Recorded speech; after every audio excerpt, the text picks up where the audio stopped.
ìpínlẹ̀ Èkìtì wojire ilẹ̀ yìí ilẹ̀ ẹ̀yà lèkìtì ṣe oyè báyìí mọ̀ túbọ̀ yìí gbìyànjú sílẹ̀ kámúbàrún olèkìtì ayé mi ń jẹ́ jùyà. Èkìtì lọ́mọ olúṣù àrògùrò bẹ̀wọ̀ ọmọ olóṣè méjì takọtabo. Ìgbélárugẹ oúnjẹ àgbẹ̀dàgbàsókè lóríko. Èkìtì ní alára ọgbà ẹ̀dá òye. Ìṣèjọba kan dára ògbáyé gbádùn ara wò. Èkìtì ní alára ọgbà ẹ̀dá òye. Ìgbélárugẹ àṣà àti ìṣe àtúnṣe bí ìgbafẹ́. Èkìtì ní alára ọgbà ẹ̀dá òye. The Ekiti Shared Prosperity Vision under the leadership of Governor Biodun Oyèbánjí is on course with life-transforming policies, programs and projects already redefining the entire landscape, speaking directly to the needs of the people.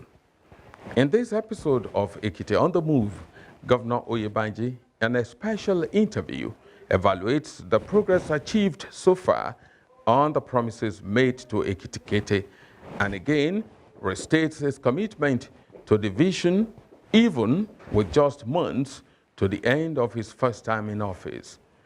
That's our focus on Ekiti on the Move this week. My name is Tunji Saliu.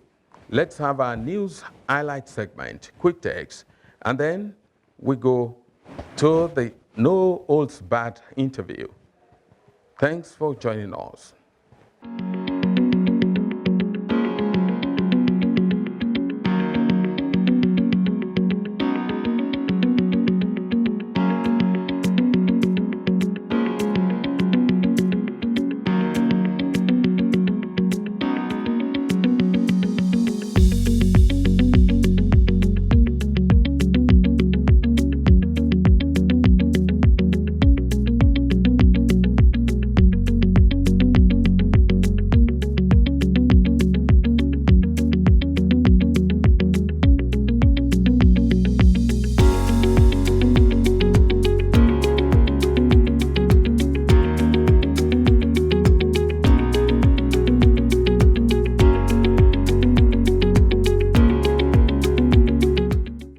In focus this week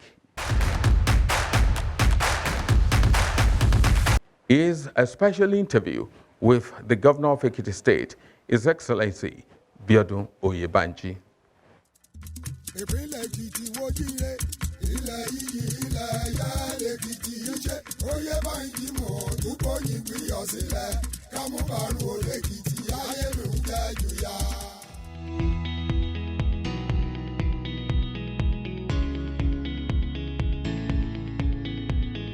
Yeah, well, within the context of our social contract with the people, I am satisfied. But as a leader and a servant of the people, I believe that we can still do more. Yes, I'm satisfied, but there's always room for improvement.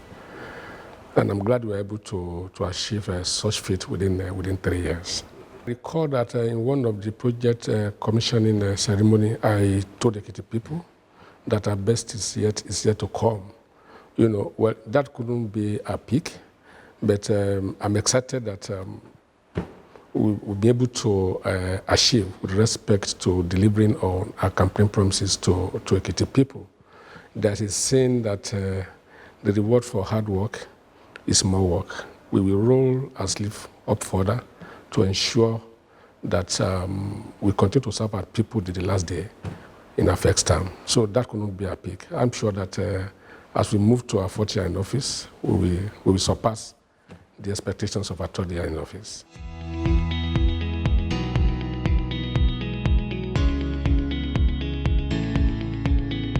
Well, it's just not the quantum or the numbers in the budget, it's the percentage of the performances of the budget itself. What excites me most is in the last 3 years, cumulatively we have done more than above 85% budget performance, both capital and recurrent.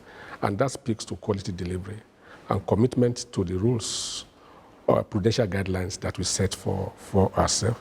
And it's also confirmed my belief that this is a viable state, and if we're able to pull together all the variables for development, Ekiti State will be viable for investment. And we're beginning to see that in the numbers. I believe strongly that by next year, our budget, one day we also hit the trillion mark, but we are not in a hurry. Gradually, we will get there. So it speaks to the viability, of the state and its economy.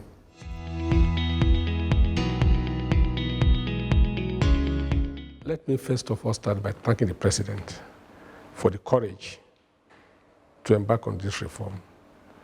And that Nigeria has one of the lowest tax to GDP ratio in the world.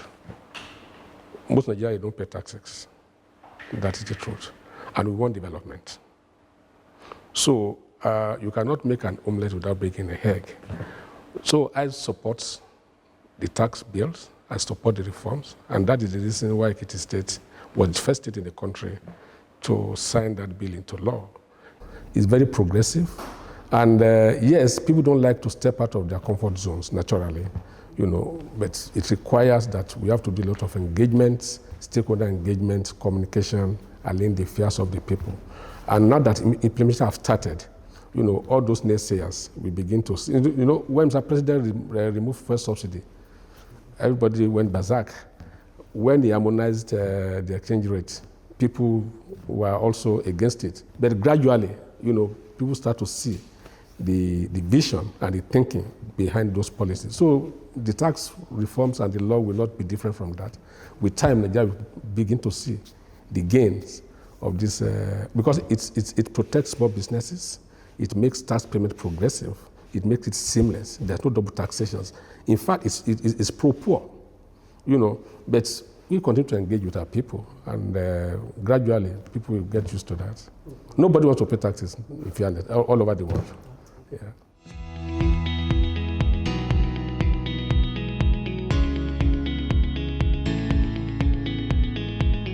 It always speaks to the confidence of the people in the government. People can now see that government is delivering, and we need resources to continue to deliver. So willingly, people are paying taxes. And I've also, as a government, the first thing I did when I came back, and when I got into office, is to ensure that we did some rejigging in the Board of Internal Revenue Service. We changed the headship, and we brought in a core professional, and we also gave them autonomy. I don't think there's any internal revenue service in the country that is more autonomous than Ekiti State owned. So I don't get involved in what they do. And we had a contract, and as a government, we ensure that all those things we need to do to ensure that that they perform optimally, we provided. We just commissioned their new edifice. They are happy, they are working. So, if not because I slowed them down, they will have even gone beyond what they are doing now, presently. So the best is yet to come when it comes to IGR. But my own take on this is that it's a measure of the development of the state economy. So it shows that the economy is resilient and the economy is growing. That's why people are able to pay taxes without being forced to do so.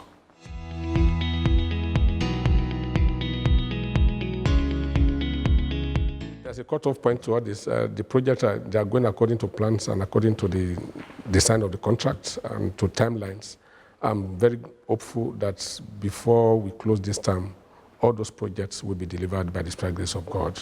And I'm so excited that the contractors have not disappointed us, and they are working. In fact, because like the flyover, the hospital, and the indoor portal, it's a lot of concrete work. So, and you have to give them some time to cure before you move to the next stage. But by and large, before October, most of those projects will be delivered.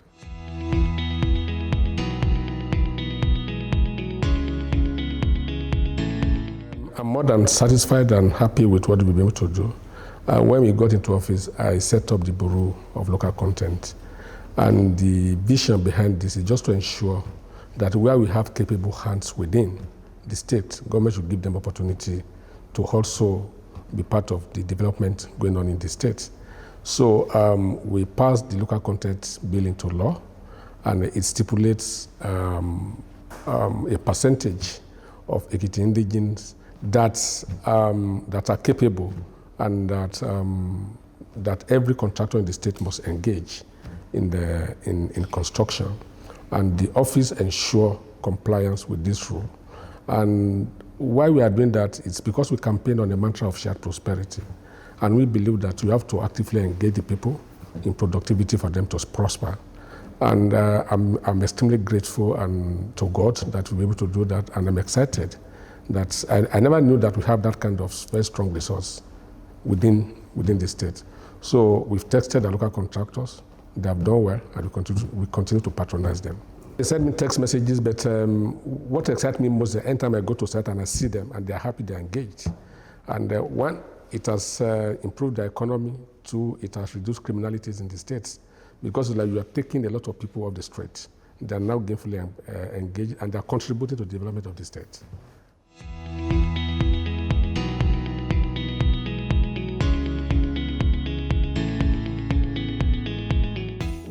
I'm grateful to Mr. President, but I'm also sad that some people want to change the narrative about Ekiti people. We are not an ungrateful people. We are truthful. We are people of integrity.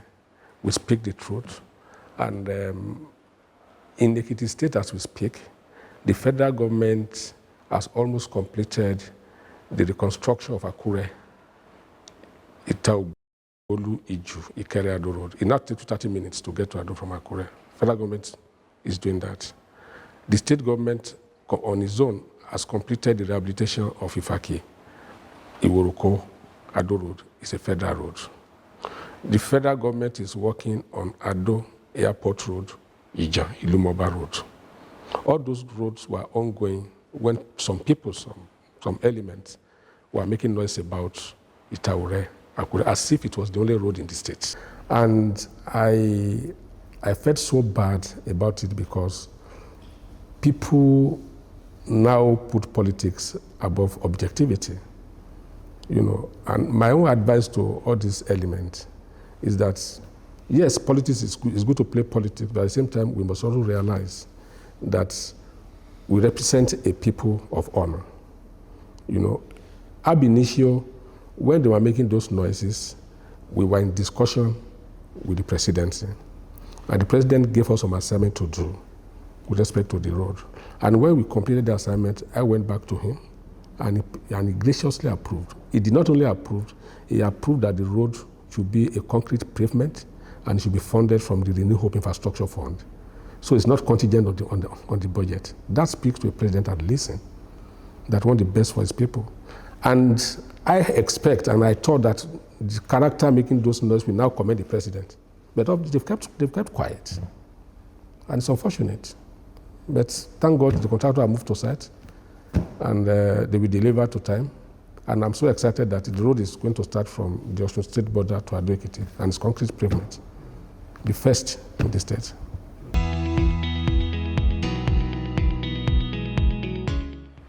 Well, with respect to I believe in the mantra of you under-promise and you over-perform. And in the build-up to the election, I never made any promise that I couldn't deliver on. And I can confidently say that of all the promises I've made to Ekiti people, I've delivered on them. That is the truth. We even gone beyond the promises we made to Ekiti people because I'm conscious of the fact that the electorate doesn't trust political office holders because they believe that we lie. So when I was campaigning, I was conscious with respect to the promises I made to Ekiti people. I don't know if people will believe this, but that is the truth. What we have achieved Ekiti in the last 3 years is nothing about me. There are two factors responsible for our exponential performance in the state. The first factor is God. So I'm a deeply spiritual person.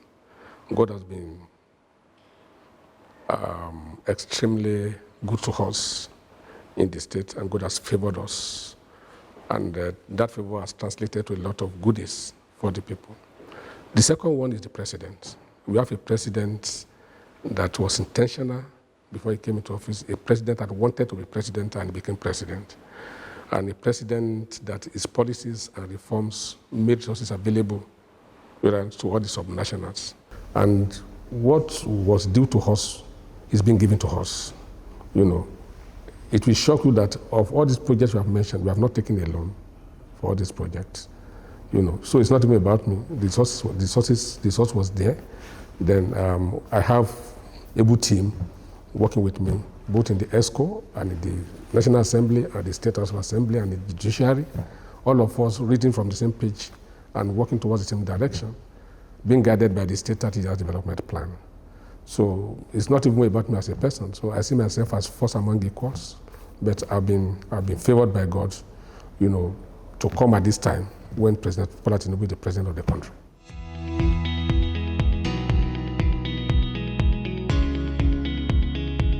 One area we've not, I've not been satisfied, in fairness, with our performances is the ability to create jobs for our people, and and a lot of factors are responsible for that, and we are addressing that now.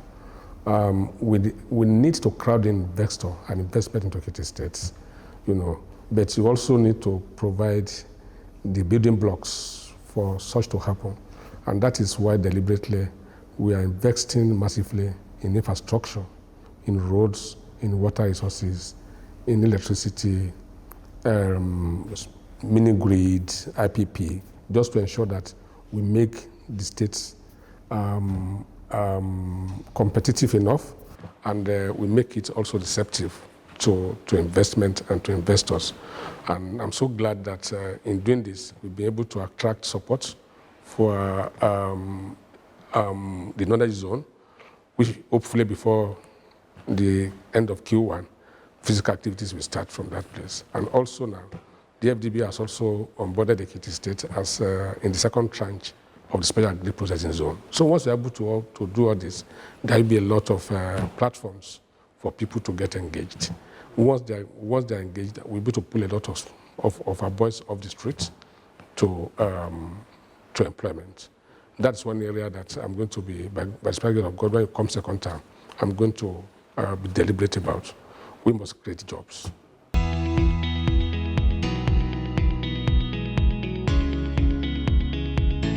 I must commend Governor Sanwo-Olu's leadership of the Southwest Governors Forum. He's a chairman. And one area we are looking into also is to collaboratively ensure that we put something together, what to secure the region, and to also undertake very massive rail infrastructure across the region. And we are doing that in conjunction with the Dawn Commission. And they've done a lot of work on that. But now, with the coming on board of the Southwest Development Commission too, so we can't do it alone. So a lot of collaborative work will be needed to ensure that the region, you understand, is developed, and we are doing that. But this takes a lot of time, a lot of planning, a lot of resources, and a lot of data gathering that is going on, especially the Western Rail project. Okay.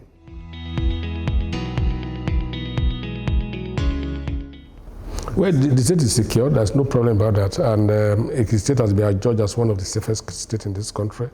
But that does not mean that we don't have our own spikes of criminalities here and there. But it's not been as disruptive as we have in other zones. Like I said, within the region, we have a security architecture to protect all of us. And within the state, one thing we've been able to do is to be proactive instead of being reactive to security concerns. And we've set a lot of structure in place in the state to ensure that we are ahead, of these criminals. And it has paid off. And I'm also lucky that all the security agencies in the states are on the same page. There's no interagency rivalry in the state at all. So I've been lucky. I've been so much lucky about that. So, so far so good. I think I'm satisfied and happy about the peaceful atmosphere that exists in the state.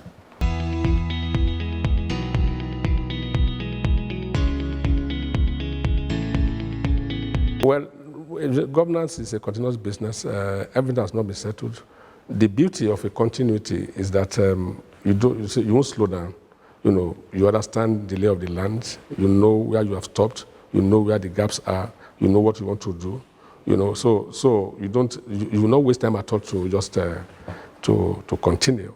And like you said, what we have achieved in the last 3 years, we were able to achieve that because this administration is an offshoot of County Refinery Administration. I was a secretary to the state government, and it helps. It helps. So anybody that is coming newly now would need at least 2 years to even understand governance itself. But because I worked with Governor County Refinery for 4 years, 3 years, as secretary to the state government, so I'm in tune with most of the issues. And where I have clarifications, I can pick the phone and call him and ask him that, look, Oga, what do we do about this? And gladly, anytime I call him, it's been our assistance. Not only him, all other governors in the states, and I'm grateful to them for their support.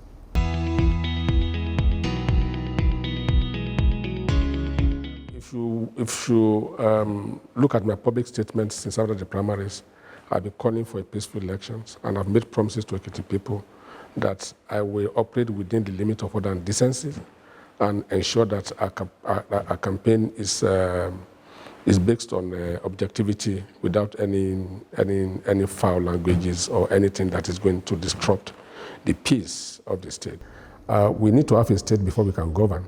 So as far as I'm concerned, as a candidate of the APC, we will campaign within the guidelines of INEC and ensure that we stick to that guideline without disrupting the ecosystem. And I appeal to all other candidates to follow suit. All of us should go to the people, sell our manufacturers, sell ourselves to the people, and allow God to use the people to determine who's going to be the next governor of the state. Elections are elections. There's no simple election, until the result is announced. I don't agree with those people that share the view that there won't be any there will be a context. And we are facing these elections as we are the underdog. So we are not going to leave any stone unturned until we coast home victory convincingly. So we are ready and we are prepared.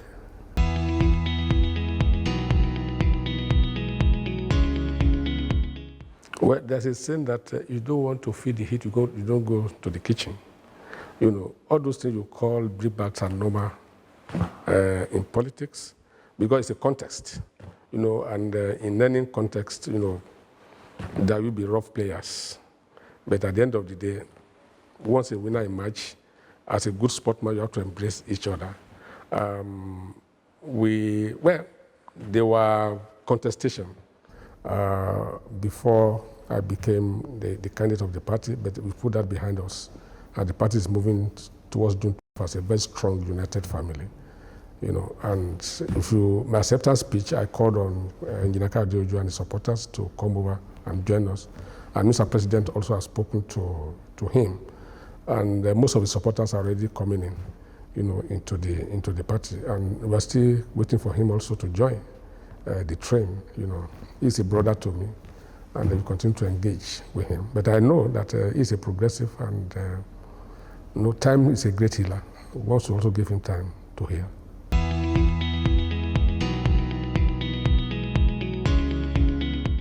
God. When you know that you don't hold your future, that there's a super being there that directs your future, and you find out everything to him. I can't help myself. It's only God that can help me. So why must I be worried? And by nature, I don't get worried about things like that. In fairness, I don't get worried about things like that because I've seen God in action and I know what God can do. So nothing bothers me. So there's no problem. Blue 20 will come. People will celebrate. It's going to be a celebration of democracy. As a party, we do everything humanly possible to ensure that we win the election convincingly. And once you have done your best, there's no point being worried.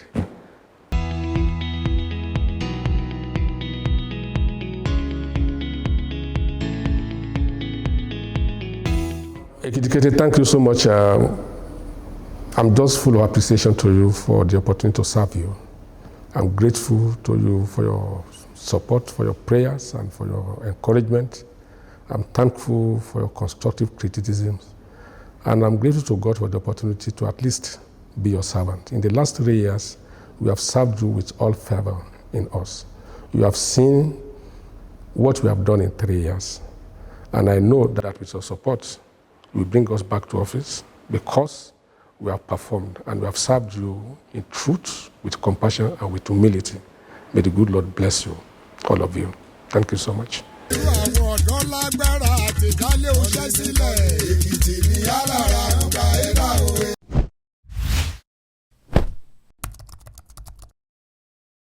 Wow, the reward for good work is more work.